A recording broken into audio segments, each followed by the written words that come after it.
அன்பார்ந்த பெற்றோர்களே, நண்பர்களே, தவக்காலத்தில் நான் என்கிற சிந்தனை வழியாக உங்களை சந்திப்பதில் மகிழ்ச்சி அடைகிறேன்.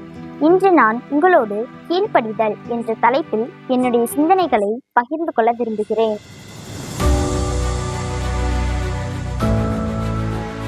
கீழ்ப்படிதல் என்றால் நம்முடைய பெற்றோருக்கும் பெரியோருக்கும் ஆசிரியர்களுக்கும் அவர்கள் சொல்வதை கேட்டு அதன்படி நடப்பதே கீழ்ப்படிதல் என்று கருதுகிறேன்.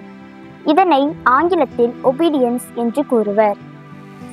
கீழ்ப்படிதல் மிகச்சிறந்த அறநெறி மற்றும் ஆன்மீக மதிப்புகளுள் ஒன்றாகும். அன்புடன் சேர்ந்த தாழ்ச்சியே கீழ்ப்படிதல் என்று பெரியோர் கூறுவர். இத்தவக்காலத்தில் நாம் பெரியோர்களது ஆணைகள், விருப்பங்கள், வழிகாட்டுதல்கள் ஆகியவற்றை கேட்டு பணிந்து நடப்பதற்கு நம்மை உட்படுத்திக் கொள்ள வேண்டும்.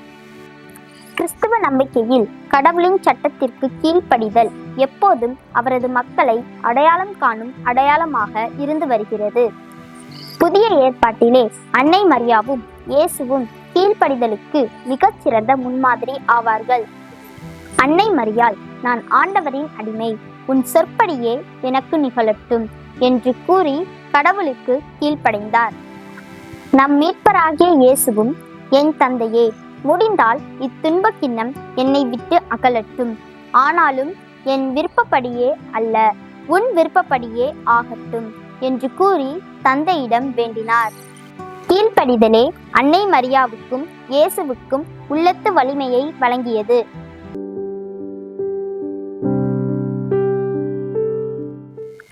ஜெபம்.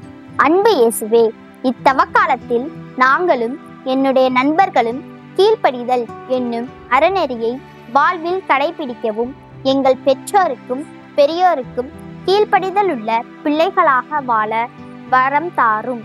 ஆமென்.